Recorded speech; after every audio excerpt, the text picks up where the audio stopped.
Assalamualaikum. Today I will discuss about therapeutic drug monitoring. So before discussing therapeutic drug monitoring, I think so we need about therapeutic window. What is therapeutic window? Actually, therapeutic window describes the dosage range between the minimum effective therapeutic concentration or dose and the minimum toxic concentration or dose. जो हमारे पास एक minimum effective therapeutic concentration है और जो minimum toxic concentration है उसके दरमियान जो हमारे पास एक विंडो है it's termed as therapeutic window. अब मिनिमम इफेक्टिव कंसंट्रेशन वो कंसंट्रेशन है जहाँ पे ड्रग अपना रिस्पॉन्स स्टार्ट करेगा और मिनिमम टॉक्सिक कंसंट्रेशन और डोज वो हमारे पास कंसंट्रेशन है जहाँ से टॉक्सिसिटी स्टार्ट हो रही है। अब इस दोनों के दरमियान जो एक विंडो है वो हमारे पास थेराप्यूटिक विंडो है एंड वी नीड कि हमारी जो ड्रग है जो भी है वो थेराप्यूटिक विंडो के दरमियान रहे और उससे बियॉन्ड ना जाए। अगर टॉक्सिक कंसंट्रेशन से अबव जा रही है मिनिमम टॉक्सिक कंसंट्रेशन से ऊपर देन टॉक्सिसिटी और साइड इफेक्ट्स के चांसेस हैं। और अगर मिनिमम इफेक्टिव थेराप्यूटिक कंसंट्रेशन से बिलो जा रही है इट मीन्स कि थेराप्यूटिक रिस्पॉन्स जो है वो कम हो गया, सब थेराप्यूटिक रिस्पॉन्स की तरफ चली गई है। तो इसलिए जो एक ड्रग है जो चाहते हैं कि हम लोग ऑप्टिमाइज जो है उसकी थेराप्यूटिक रिस्पॉन्स हो और विद मिनिमम साइड इफेक्ट्स हो, तो वी नीड कि हम लोग जो ड्रग है उसको remains in the therapeutic window, कि जो ड्रग है उसकी डोज एज एडजस्ट हो कि वो थेराप्यूटिक विंडो में रहे।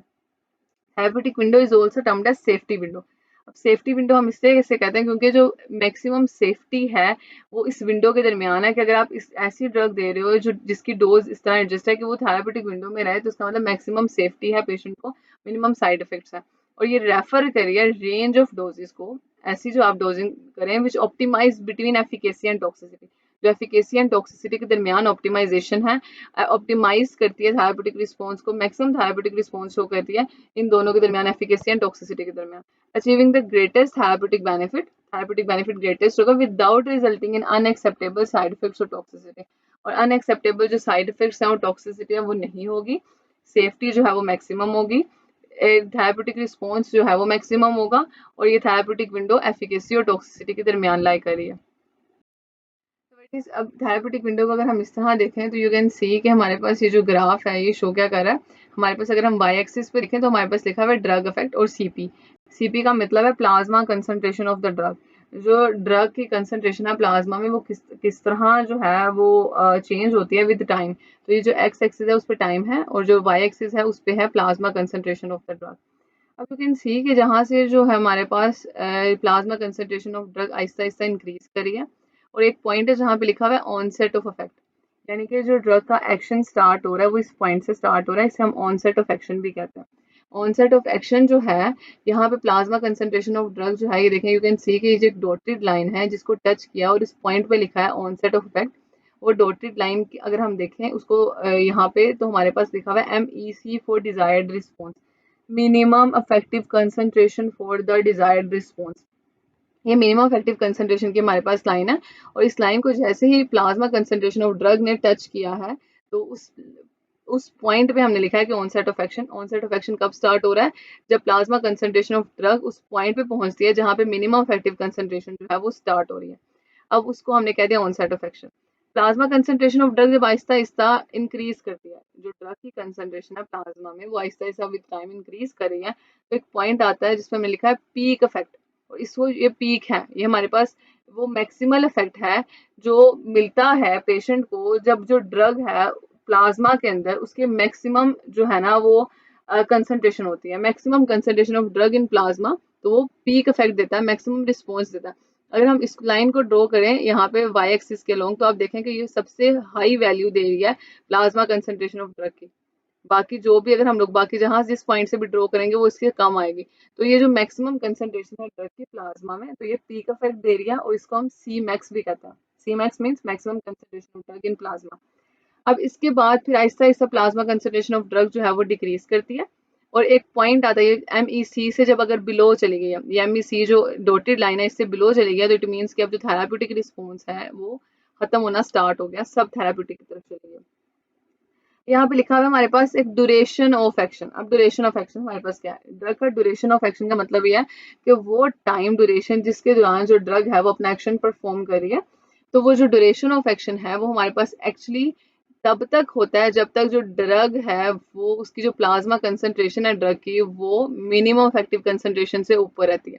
अब देखें जो डॉटेड लाइन है जिसके आगे लिखा हुआ है minimum effective concentration for desired response, इस डॉटेड लाइन से अबव जो है जब तक ड्रग रही है तो उसको हम लोगों ने एरो से शो किया ड्यूरेशन ऑफ एक्शन, और साथ हम लोगों ने डॉटेड लाइंस आगे दो शो कर दी हैं। हमारे पास जब तक मिनिमम इफेक्टिव कंसंट्रेशन से ऊपर है ड्रग वो हमारे पास ड्यूरेशन ऑफ एक्शन है। ऑनसेट ऑफ एक्शन तब स्टार्ट हो रहा है जब मिनिमम इफेक्टिव कंसंट्रेशन की जो डॉटेड लाइन है उसको प्लाज्मा कंसंट्रेशन ऑफ ड्रग ने टच किया। पीक इफेक्ट वो है जब मैक्सिमम जो ड्रग की कंसंट्रेशन है वो प्लाज्मा में है, और जो मिनिमम इफेक्टिव कंसंट्रेशन है और जो मैक्सिमम इफेक्टिव कंसंट्रेशन है इन दोनों के दरमियान जो विंडो है वो है थेराप्यूटिक विंडो। ये जो MEC है ऊपर ये मैक्सिमम इफेक्टिव कंसंट्रेशन है जो एडवर्स रिस्पॉन्स के लिए लिखा हुआ है, और जो MEC है ये हमारे पास मिनिमम इफेक्टिव कंसंट्रेशन है जो डिजायर्ड रिस्पॉन्स के लिए लिखा हुआ है। ठीक है, अब इन दोनों के दरमियान जो विंडो है वो थेराप्यूटिक विंडो है। मैक्सिमम इफेक्टिव कंसंट्रेशन से ऊपर चला गया adverse effect start, minimum effective concentration से नीचे चला गया तो इट मींस थेराप्यूटिक रिस्पॉन्स जो है वो कम हो गया, सब थेराप्यूटिक की तरफ चला गया। अगर बात करें थेराप्यूटिक इंडेक्स की तो थेराप्यूटिक इंडेक्स हमारे पास क्या है, एक रेशियो है between the doses of a drug that causes a toxic effect and the doses that causes a therapeutic effect. Therapeutic index जो है ना हमें क्वांटिटी प्रोवाइड करता है, एक मेजरमेंट प्रोवाइड करता है जो हम जिससे इंडिकेशन मिलती है कि जो ड्रग है उसकी थेराप्यूटिक रेंज कैसी है, उसकी थेराप्यूटिक विंडो कैसी है, वो वाइड थेराप्यूटिक रेंज की है, वो नैरो थेराप्यूटिक रेंज की है, वो जो ड्रग है उसको थेराप्यूटिक ड्रग मॉनिटरिंग रिक्वायर है नहीं रिक्वायर है। थेराप्यूटिक इंडेक्स जो है वो उसको एक मेजरमेंट प्रोवाइड करता है। अब हमारे पास अगर हम ह्यूमंस में देखें तो हमारा फॉर्मूला TD50 ओवर ED50 और एनिमल्स में LD50 ओवर ED50। TD50 का मतलब है टॉक्सिक डोज, वो टॉक्सिक डोज जिसमें अगर 50 आगे लिखने का पर्पज ये है कि वो टॉक्सिक डोज जिसपे 50% ऑफ द पॉपुलेशन जो है वो टॉक्सिसिटी शो करे।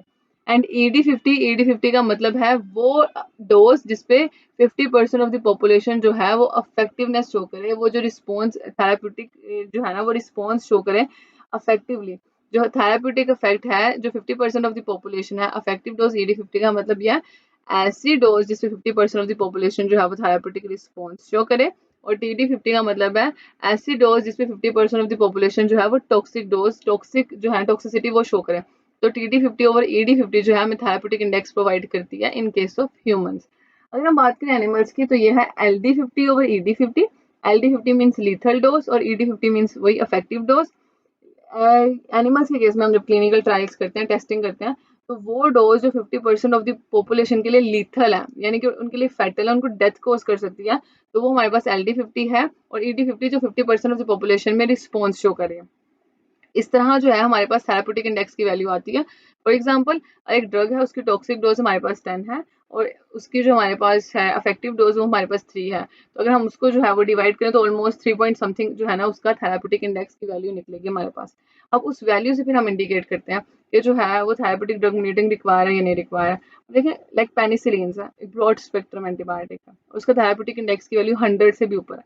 100 से ऊपर उसकी वैल्यू थेराप्यूटिक इंडेक्स की, इट मींस कि अगर हम उसके अंदर माइनर डोजेज चेंज हो जाएगा तो उसकी टॉक्सिसिटी प्रोफाइल पे कोई चेंज नहीं आएगा, उससे कोई खास साइड इफेक्ट्स अपीयर नहीं होंगे क्योंकि उसकी थेराप्यूटिक इंडेक्स की वैल्यू इतनी है, उसका सेफ्टी मार्जिन ज्यादा है, उसका थेराप्यूटिक विंडो जो है वो उसकी रेंज ज्यादा है, उसकी वाइड थेराप्यूटिक विंडो है। तो इस तरह से जो है वो थेराप्यूटिक इंडेक्स एक मेजरमेंट प्रोवाइड करता है।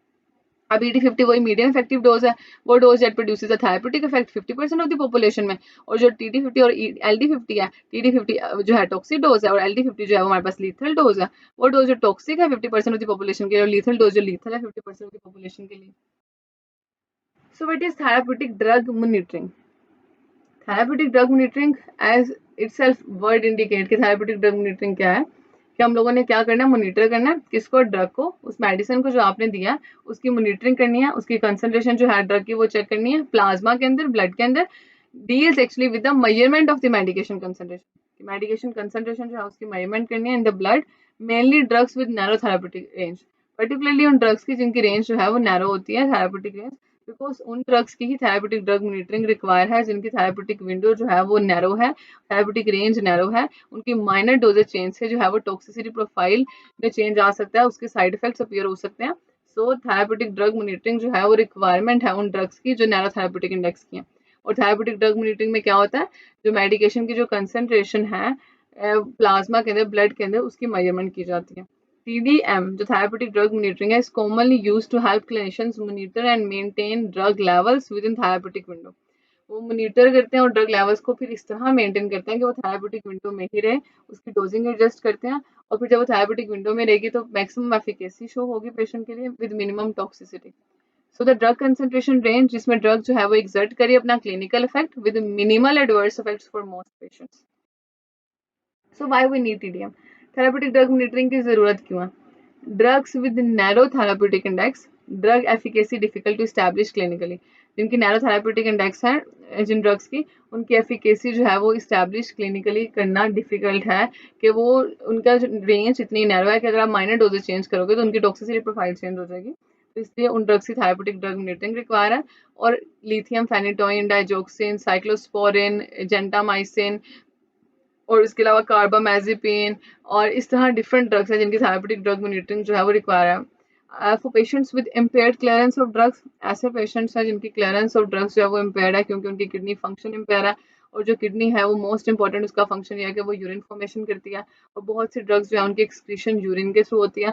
जब किडनी का फंक्शन इम्पेयर्ड होगा, कॉम्प्रोमाइज होगा, क्लियरेंस ड्रग की अफेक्ट करेगी। जब ड्रग की क्लियरेंस अफेक्ट करेगी तो अल्टीमेटली क्या होगा, ड्रग की एक्यूमुलेशन ज़्यादा होगी, ड्रग की एक्यूमुलेशन ज़्यादा होगी तो ड्रग की टॉक्सिसिटी ज़्यादा होगी। इस तरह से जो एक ड्रग पहले ही नैरो थेराप्यूटिक इंडेक्स की है और उसके ऐसे पेशेंट को जिसको रिनल इम्पेयरमेंट है तो उसके केस में डोजिंग एडजस्टमेंट बहुत ज़रूरी है। फिर उसके स्टेटस को पेशेंट के देखते हुए डोजिंग एडजस्ट की जाती है ताकि जो वो ड्रग है वो थेराप्यूटिक विंडो से बियॉन्ड ना जाए। अगर patient disease that can make drug toxicity unpredictable, कुछ ऐसी डिजीज होती हैं जिससे ड्रग टॉक्सिसिटी अनप्रिडिक्टेबल होती है कि हो सकता है कि वो थेराप्यूटिक डोज ही उसकी है लेकिन उस पर भी वो टॉक्सिसिटी शो कर दे। जैसे थियोफाइलिन हमारे पास ऐसी ड्रग है, वो भी हमारे पास थेराप्यूटिक इंडेक्स की ड्रग है जो सीओपीडी के पेशेंट्स को दी जाती है। For drugs whose efficacy is difficult to establish, for example phenytoin, drugs होती हैं जो हमारे पास नॉन लीनियर काइनेटिक्स शो कर रही होती हैं, माइकलिस मेंटन काइनेटिक्स जो हमारे पास होती है, लाइक जिसके अंदर जो आपका जो प्लाज्मा कंसंट्रेशन है ड्रग की और जो रिस्पॉन्स आ रहा है पेशेंट का उसके दरमियान कोई खास प्रोपोर्शनैलिटी नहीं होती है, कोई डोज रिस्पॉन्स कर्व नहीं शो हो रहा होता, जिसकी वजह से जो उसकी इस्टेब्लिश जो उसकी एफिकेसी है उसको इस्टेब्लिश करना डिफिकल्ट हो जाता है। क्योंकि जो अब नॉन लीनियर काइनेटिक्स जो ड्रग्स शो करते हैं फिर उसके केस में डोजिंग फिर देखे रहे हैं उसका थेराप्यूटिक रिस्पॉन्स के किस तरह आ रहा है, फिर डॉक्टर और पैरामीटर्स देके तो फर्दर जो है वो डोजिंग एडजस्ट करते हैं। इस तरह डिफरेंट ड्रग्स जो है ना उनके पर्टिकुलरली वही जो नैरो थेराप्यूटिक इंडेक्स की है तो हम टीडीएम उन ड्रग्स का परफॉर्म करते हैं। इन एडिक्वेट थेराप्यूटिक रिस्पॉन्स है उन ड्रग्स का कि थेराप्यूटिक रिस्पॉन्स जो है वो एडिक्वेट नहीं है, डोजेज चेंज हो सकती है, को मेडिकेशंस जो है उनमें चेंज हो सकते हैं। लाइक अगर क्विनिडीन दे दी है आपने डाइजोक्सिन के साथ, हमारे पास जो क्विनिडीन एक ड्रग है वो most of the time clearance decrease करी होती है डाइजोक्सिन की। जब क्लियरेंस डिक्रीज करे तो अल्टीमेटली क्या होगा कि ड्रग जो है वो स्टे करेगी ब्लड में, उसकी एक्यूमुलेशन होगी, टॉक्सिसिटी होगी। और change in patient clinical state, patient का क्लिनिकल स्टेट जो है उसमें चेंज है। पेशेंट हर पेशेंट की फिजियोलॉजी और उसके डिफरेंट पैरामीटर्स होते हैं जो देखने पड़ते हैं, उसकी क्लिनिकल स्टेट देखनी पड़ती है, उसकी कोमॉर्बिडिटीज देखनी पड़ती हैं, उसकी अदर मेडिकेशन जो वो ले रहा है वो देखनी पड़ती हैं। और ये सारी चीज़ें देखते हुए पर्टिकुलरली जो डोज है उसको एडजस्ट किया जाता है ताकि जो है वो पेशेंट वो साइड इफेक्ट्स की तरफ ना जाए। Talk about purpose of TDM, जो हम लोग थेराप्यूटिक ड्रग मॉनिटरिंग है इसका क्या पर्पस है? The purpose of TDM is to optimize patient drug therapy and clinical outcome while minimizing the risk of drug induced toxicity. Purpose ये है कि हमने पेशेंट को टॉक्सिसिटी की तरफ नहीं लेके जाना, पेशेंट को जो है वो साइड इफेक्ट्स की तरफ नहीं लेके जाना, इस तरह ऑप्टिमाइज करनी है थेरेपी को कि थेरेपेटिक रिस्पॉन्स उसका अच्छा से अच्छा हो और जो टॉक्सिसिटी प्रोफाइल है उसकी कम से कम हो, जो टॉक्सिसिटी है पेशेंट को एडवर्स इफेक्ट्स है वो कम से कम हो। This is a purpose. There are different pharmacokinetic parameters that are vital for TDM. They include the bioavailability, volume of distribution, clearance, half-life, and protein binding. So, what is the bioavailability? Actually, bioavailability is the rate and extent to which the drug becomes available at the site of action. कितने time में कितने amount of drug जो है वो site of action पे पहुंचती है और अपना एक्शन परफॉर्म करती है। डिफरेंट ड्रग्स की डिफरेंट बायोअवेलेबिलिटी होती है। पर्टिकुलरली जो ड्रग हम ऑरली एडमिनिस्टर करते हैं उनकी बायोअवेलेबिलिटी डिफर करती है, किसी की 40 है, किसी की 50% है, किसी की 60% है। लेकिन जब हम इंजेक्टेबल फॉर्म में दे रहे हैं ड्रग को तो वो डायरेक्टली ब्लड में एंटर हो रही है तो इसलिए उसकी बायोअवेलेबिलिटी वो 100% होती है। ये भी एक पैरामीटर है जो एसेंशियल है कि टीडीएम जब परफॉर्म करने तो हमें पता हो कि बायोअवेलेबिलिटी कितनी है ड्रग की। Second is the volume of distribution. अगर हम वॉल्यूम ऑफ डिस्ट्रीब्यूशन की बात करें तो एक हमारे पास एपरेंट वॉल्यूम ऑफ डिस्ट्रीब्यूशन है कि जो ड्रग्स है उसकी डिस्ट्रीब्यूशन कितनी है, कैसे है, टिश्यूज में किस तरह डिस्ट्रीब्यूशन है, प्लाज्मा में क्या डिस्ट्रीब्यूशन है। अगर हम बात करें वॉल्यूम ऑफ डिस्ट्रीब्यूशन की तो जिस तरह वॉल्यूम ऑफ डिस्ट्रीब्यूशन की वैल्यू ज्यादा होती जाएगी तो इट मीन्स कि जो उसकी डिस्ट्रीब्यूशन है इन द टिश्यूज वो ज्यादा होगी। अगर 42 लीटर से अबव है सपोज तो इसका मतलब है कि उतनी जो ड्रग है वो ज्यादा डिस्ट्रीब्यूट होगी टिश्यूज में। जिस तरह वॉल्यूम ऑफ डिस्ट्रीब्यूशन की वैल्यू ज्यादा आ गई इसका मतलब उतनी उसकी डिस्ट्रीब्यूशन टिश्यूज में ज्यादा है। अब इस तरह वॉल्यूम ऑफ डिस्ट्रीब्यूशन जो है डिफरेंट पैरामीटर्स हैं जो है वॉल्यूम ऑफ डिस्ट्रीब्यूशन जिसको अफेक्ट कर रही है, different parameters volume of distribution को अफेक्ट कर रहे हैं। फॉर एग्जाम्पल, अगर एक पर्सन है वो ओबीस है और एक पर्सन है वो लीन है, वॉल्यूम ऑफ डिस्ट्रीब्यूशन का दोनों में डिफरेंस होगा। उसके अंदर फैटी टिश्यूज ज्यादा है, जब टिश्यूज ज्यादा है तो अल्टीमेटली क्या होगा कि उसकी जो डिस्ट्रीब्यूशन है वो टिश्यूज में ज्यादा है, तो वॉल्यूम ऑफ डिस्ट्रीब्यूशन ज्यादा होगा ओबीस में एज कम्पेयर टू जो है लीन। उसके हिसाब से भी डोजिंग एडजस्ट होती है। उसके अलावा वॉल्यूम ऑफ डिस्ट्रीब्यूशन जो है उसका हाफ लाइफ पे भी इफेक्ट है। अगर वॉल्यूम ऑफ डिस्ट्रीब्यूशन ज्यादा है, वो टिश्यूज में ज्यादा एक्यूमुलेट करिए, वो ड्रग ज्यादा स्टे करिए बॉडी में, उसकी हाफ लाइफ भी इफेक्ट होगी, हाफ लाइफ डिक्रीज हो जाएगी। अगर हम बात करें क्लियरेंस की, जो क्लियरेंस है वो क्या हमारे पास, क्लियरेंस जो टर्म है ना वो एक्सक्रीशन से कैसे डिफरेंस है। अगर हम एक्सक्रीशन की बात करें तो हम कहते हैं कि कितनी जो ड्रग है वो एक्सक्रीट हो गया, एलिमिनेट हो गया बॉडी से। क्लियरेंस की बात करें तो हम ये बात करते हैं कितना जो ब्लड का वॉल्यूम है वो क्लियर हुआ है ड्रग से। अगर हम बात करें कि जो ब्लड वॉल्यूम है उसकी क्लियरेंस की, क्लियरेंस का मतलब ये है कि जो ब्लड वॉल्यूम है कितना क्लियर हुआ है ड्रग से, कितने जो है ना ड्रग वो एलिमिनेट हुई है, कि जो इतना ब्लड वॉल्यूम जो है वो क्लियर हो गया ड्रग से, तो इसलिए हम जो टर्म यूज करते हैं क्लियरेंस यूज करते हैं। तो क्लियरेंस की अगर हम बात करें तो volume of distribution multiply elimination rate जो है वो क्लियरेंस के इक्वल होता है। तो वॉल्यूम ऑफ डिस्ट्रीब्यूशन जो है वो भी अल्टीमेटली क्लियरेंस के साथ जो उसका एक रिलेशन है, कि अगर आपको पता है वॉल्यूम ऑफ डिस्ट्रीब्यूशन क्या है, ठीक है, आपको पता है हाफ लाइफ क्या है, तो आप क्लियरेंस जो है वो निकाल सकते हैं, because volume of distribution multiply 0.693 over half life, जो कि एलिमिनेशन जिस एलिमिनेशन रेट का जो फॉर्मूला होता है, तो उससे क्या होगा अल्टीमेटली क्लियरेंस जो है वो निकल आएगी। उसके अलावा वॉल्यूम ऑफ डिस्ट्रीब्यूशन का क्या फॉर्मूला है वो मैं आगे बताती हूँ। हाफ लाइफ जो है, हाफ लाइफ हमारे पास क्या है, वो टाइम है जो ड्रग को रिक्वायर है 50% एलिमिनेट होने के लिए बॉडी से। Like half life is the time which is required by the drug to eliminate from the body 50% of the drug, 50% of the drug की जो एलिमिनेशन है, यानी कि आधी ड्रग जो है वो एलिमिनेट होती है कितने टाइम में, उसको हम हाफ लाइफ कहते हैं। और प्रोटीन बाइंडिंग, प्रोटीन बाइंडिंग कितनी प्रोटीन के साथ बाइंडिंग है ड्रग की, जितनी ज्यादा बाइंडिंग होगी अल्टीमेटली क्या होगा, उतनी ही उसकी जो है डिस्ट्रीब्यूशन कम होगी, क्योंकि वो प्लाज्मा प्रोटीन्स के साथ बाइंड किया हुआ है। जैसे जैसे वो प्रोटीन्स के साथ उसकी बाइंडिंग है, जब वो अनबाउंड होगा फिर वो प्लाज्मा के अंदर उसकी कंसंट्रेशन ज्यादा होगी। इसमें जो प्लाज्मा प्रोटीन बाइंडिंग है उसका भी पता हो, जिस ड्रग की ज्यादा प्रोटीन बाइंडिंग है फिर उसके हिसाब से उसकी डोजिंग देखी जाती है। इस तरह डिफरेंट पैरामीटर्स हैं that are vital for TDM. For example, you gave 100 milligram of a drug, 100 milligram of a drug patient को दिया, ये क्या होगी उसकी डोज होगी। Plasma concentration at time zero is 1 microgram per M l, यानी कि टाइम जीरो पे जो प्लाज्मा कंसंट्रेशन है वो कितनी है, 1 माइक्रोग्राम पर एम एल। अब हमने 100 litre volume of distribution, 100 litre हमारे पास क्या है वॉल्यूम डिस्ट्रीब्यूशन, तो उसके केस में जो हमारे पास डोज है वो कितनी है, 100 मिलीग्राम। कैसे, अब आप यहाँ पे देखें कि वॉल्यूम ऑफ डिस्ट्रीब्यूशन जो है उसका फॉर्मूला हमारे पास क्या है, dose over CP, dose over CP है plasma concentration at zero time. अब डोज उस पेशेंट को दी 100 मिलीग्राम, 100 मिलीग्राम डोज आ गई, प्लाज्मा कंसंट्रेशन कितनी है 1 microgram per M L, 1 microgram per M L जो है वो हमारे पास क्या है प्लाज्मा कंसंट्रेशन है, ठीक है। अगर हम लोग इसको जो है माइक्रोग्राम को मिलीग्राम में चेंज करें तो ऑब्वियसली जो मिलीलीटर है वो लीटर में चेंज हो जाएगा, मिलीग्राम मिलीग्राम आपस में कैंसिल हो जाएगा, जो लीटर है वो ऊपर आएगा, तो अल्टीमेटली क्या है वो हमारे पास जो वॉल्यूम ऑफ डिस्ट्रीब्यूशन है वो कितना आ गया 100 लीटर, ठीक है। तो इस तरह जो आप वॉल्यूम ऑफ डिस्ट्रीब्यूशन अगर कैलकुलेट करना है, डोज आपको दी जाए, प्लाज्मा कंसंट्रेशन जो जीरो टाइम पे है वो आपको पता हो, आप वॉल्यूम ऑफ डिस्ट्रीब्यूशन कैलकुलेट कर सकते हैं। वॉल्यूम ऑफ डिस्ट्रीब्यूशन आपको दिया हो, plasma concentration at zero time दी हो, आप डोज कैलकुलेट कर सकते हैं। वॉल्यूम ऑफ डिस्ट्रीब्यूशन दिया आपको, डोज दी हुई है, plasma concentration at zero time आप कैलकुलेट कर सकते हैं। इस तरह एक पैरामीटर, दो पैरामीटर दिया तो थर्ड पैरामीटर ऑटोमेटिकली आप कैलकुलेट कर लेंगे। तो volume of distribution equals to dose over plasma concentration at zero time. तो ये हमारे पास सी मैक्स और टी मैक्स है, ये ऑलरेडी मैंने डिस्कस कर लिया कि जो पीक कंसंट्रेशन होती है हमारे पास वो ड्रग की तब आती है, जो पीक इफेक्ट आता है, जो पीक थेरापेटिक रिस्पॉन्स आता है वो तब आता है जो मैक्सिमम कंसंट्रेशन जो ड्रग की है प्लाज्मा में जब होती है।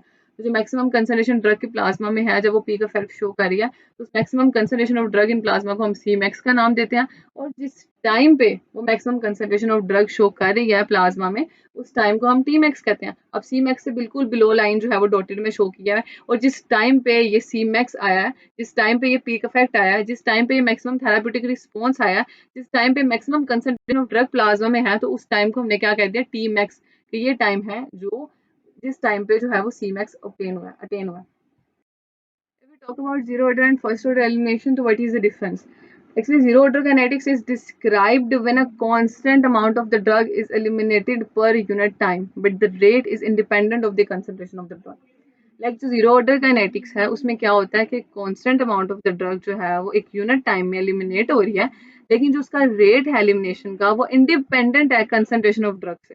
यानी कि जो कंसंट्रेशन ऑफ ड्रग है अगर वो ब्लड में ज्यादा है या ब्लड में कम है, लेकिन जो हमारे पास जीरो ऑर्डर काइनेटिक्स जो ड्रग्स शो कर रही हैं उसके केस में जो ड्रग एलिमिनेट हो रही है उसका जो अमाउंट है वो कांस्टेंट है। फॉर एग्जांपल अगर 5 माइक्रोग्राम 1 मिनट में एलिमिनेट हो रही है, एग्जांपल है, तो वो उतनी ही एलिमिनेट होती रहेगी चाहे ड्रग में कंसंट्रेशन जो ड्रग की कंसंट्रेशन है वो ब्लड में ज्यादा हो रही है या कम हो रही है। ठीक है, इसके केस में क्या ये इंडिपेंडेंट है, जीरो ऑर्डर काइनेटिक्स जो ड्रग शो करती हैं वो कंसंट्रेशन ऑफ ड्रग जो प्लाज्मा में है उससे इंडिपेंडेंट होती है। क्या? Elimination rate. एलिमिनेशन रेट जो है वो इंडिपेंडेंट है कंसंट्रेशन ऑफ ड्रग का, और जो ड्रग की कंसंट्रेशन है वो ज्यादा हो रही है या कम हो रही है, लेकिन जो एलिमिनेशन रेट है वो कांस्टेंट है। अगर हम बात करें फर्स्ट ऑर्डर एलिमिनेशन की, तो first order elimination kinetics actually depend on the concentration of only one reactant and a constant fraction of the drug in the body is eliminated per unit time. इसके अंदर भी ठीक है, एक dependency है वो किस पे है? रिएक्टेंट पे। रिएक्टेंट हमारे पास क्या है? वो ड्रग है जो प्लाज्मा के अंदर प्रेजेंट है। कांस्टेंट फ्रैक्शन एक ड्रग की एलिमिनेट हो रही है, लेकिन वो कांस्टेंट फ्रैक्शन जो है वो किसके साथ रिलेट करी है? वो ड्रग की कंसंट्रेशन जो प्लाज्मा में है उसके साथ रिलेट करी है। इसका जो रेट ऑफ एलिमिनेशन है is proportional to the amount of drug in the body. इसका रेट ऑफ एलिमिनेशन जो है वो प्रोपोर्शनल है उस अमाउंट ऑफ ड्रग के जो बॉडी में प्रेजेंट है, जो प्लाज्मा के अंदर हमारे पास जो कंसंट्रेशन ऑफ ड्रग है उसके प्रोपोर्शनल है। फॉर एग्जांपल अगर ड्रग की कंसंट्रेशन इंक्रीज करी है तो रेट ऑफ एलिमिनेशन इंक्रीज करा, अगर ड्रग की कंसंट्रेशन ब्लड में डिक्रीज करी है तो रेट ऑफ एलिमिनेशन डिक्रीज करा। ये दोनों एक दूसरे पे डिपेंड करते हैं, जो कंसंट्रेशन ऑफ ड्रग है वो डिपेंड कर रही है एलिमिनेशन रेट जो है उस पर। अगर कंसंट्रेशन ऑफ ड्रग ज्यादा एलिमिनेशन रेट ज्यादा है, तो इस तरह ये डिपेंडेंसी यहाँ पे आती है फर्स्ट ऑर्डर काइनेटिक्स में। मेजोरिटी ऑफ ड्रग्स जो है वो इसी वे में एलिमिनेट होती हैं। जीरो ऑर्डर काइनेटिक्स कम ड्रग शो करती हैं, लेकिन जीरो ऑर्डर काइनेटिक्स में क्या होता है? इंडिपेंडेंसी है। फर्स्ट ऑर्डर काइनेटिक्स में डिपेंडेंसी है। डिपेंडेंट किस पे है? जो हमारे पास ड्रग की कंसंट्रेशन और एलिमिनेशन रेट है उन दोनों के दरमियान डिपेंडेंसी है। और फर्स्ट ऑर्डर काइनेटिक्स में, जीरो ऑर्डर काइनेटिक्स में क्या है? वो इंडिपेंडेंट है, जितनी अमाउंट एलिमिनेट हो रही है वो उतनी ही हो रही है। देखिए आपको इस तरह से ज्यादा बेस्ट वे में इलस्ट्रेट हो जाएगा। You can see this is a zero order elimination. 2.5 units जो है वो एक आर में एलिमिनेट हो रहे हैं ड्रग के, 2.5 यूनिट्स ही एलिमिनेट हो रहे हैं, 2.5 यूनिट्स एलिमिनेट हो रहे हैं। अब ड्रग की कंसंट्रेशन प्लाज्मा के अंदर चाहे इंक्रीज करिए चाहे डिक्रीज करिए, वो एलिमिनेशन जो रेट है वो कांस्टेंट है जीरो ऑर्डर एलिमिनेशन में। तो ये क्या है? इंडिपेंडेंट है। ड्रग की कंसंट्रेशन जो प्लाज्मा में है उससे इंडिपेंडेंट है, कोई डिपेंडेंसी नहीं है। वो जो उसका रेट एलिमिनेशन जो रेट है वो कांस्टेंट है, उसको हमने जीरो ऑर्डर काइनेटिक्स का ऐसे शो किया। अब एक बिल्कुल कांस्टेंट जो उसका रेट है। अब फर्स्ट ऑर्डर एलिमिनेशन की बात करें तो वो डिपेंडेंट है। वो किस पे डिपेंडेंट है? प्लाज्मा कंसंट्रेशन ऑफ ड्रग पे डिपेंडेंट है कि अगर वो इंक्रीज करिए तो एलिमिनेशन रेट इंक्रीज करें, अगर वो डिक्रीज करिए तो एलिमिनेशन रेट डिक्रीज करें। अगर आप देखें यहाँ पे प्लाज्मा कंसंट्रेशन ऑफ ड्रग, इसका मतलब क्या है? डिक्रीज करिए। उसमें क्या हो रहा है? एलिमिनेशन रेट भी उस हिसाब से डिक्रीज कर रहा है। पहले 1 घंटे में 5 यूनिट्स एलिमिनेट हो रहे थे, फिर 2.5 यूनिट्स एलिमिनेट होना स्टार्ट हो गए, फिर 1.25 यूनिट्स एलिमिनेट स्टार्ट होने लगे। तो ऑलमोस्ट एक्सपोनेंशियली जो है वो एलिमिनेशन रेट शो हो रहा है।